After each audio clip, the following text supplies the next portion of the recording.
拿到奖金的那天，我开心地冲上地铁，蹦蹦跳跳地往家赶。一路上想着要告诉爸妈这个好消息，要去吃顿大餐奖励自己，要去看喜欢的电影，买漂亮的衣服。可是高涨的情绪仅仅持续到了我推开门的那一刻就消失了。我呆呆地站在空无一人的房间里，只有月光贴心地留下了一点温柔。原来已经很久没有出现过懂我分享喜悦的人了。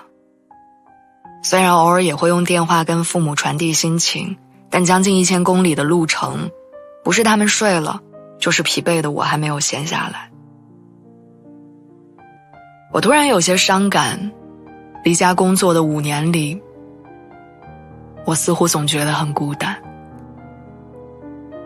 有一次我拍到了好看的晚霞，我兴奋地直搓手，可是我翻遍所有的通讯录都不知道我该把快乐告诉谁。有一天工作特别忙，在公司讲了很多话，累到多说一个字都会原地爆炸，但回到家堆积的情绪还是变成千言万语堆在了我的心头。但我找不到一个人能把它们讲出口。有一回我出门应酬，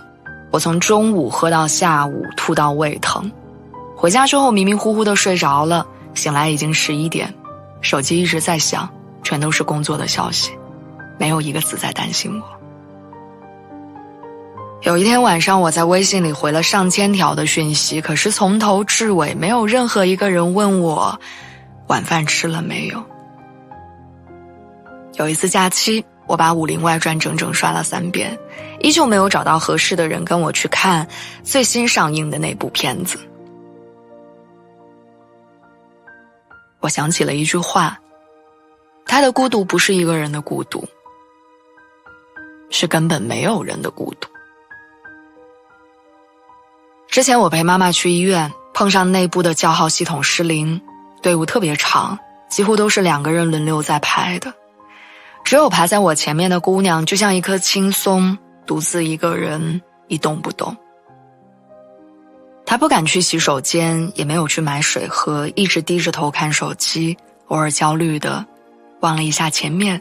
看还有几个人才到达。大概3个小时之后，我忍不住轻轻推了推她，她有些惊恐地看着我，我说：“你有事儿可以离开，我会帮你留着位置。”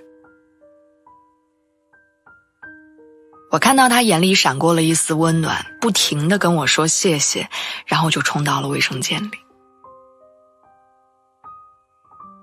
同样都是背影，但他跑远的背影中，我读到了和刚才排队的时候不同的东西，是幸福。即便我们只是萍水相逢，但有我在，他在那一刻得到了安心。人确实偶尔的需要独处下来静心跟反思，但没有人会喜欢那种身后空无一物的寂寞感。网上有一个观点，无法共鸣的精神和无法消化的浪漫是极致的孤独。